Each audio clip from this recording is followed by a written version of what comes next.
Sa wokpan na ito, hindi lamang po itlog at saging ang pwedeng lutuin dito. Pwede rin po tayo magluto ng gulay kasi malaki naman po siya. Yung itlog dito ay hindi dumidikit. Hindi dumidikit ang piniprito dito. At matipid din siya sa mantika. Ito nga pala yung wokpan na dito sa TikTok.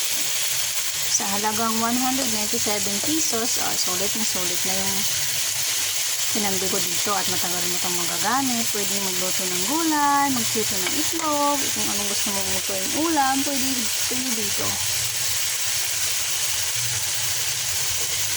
Diba?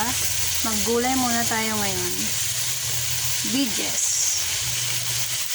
Ito yung wokpan na pinakagusto kong bilhin. Pinag-ipunan ko muna at inantay kong magkaroon ng free shipping.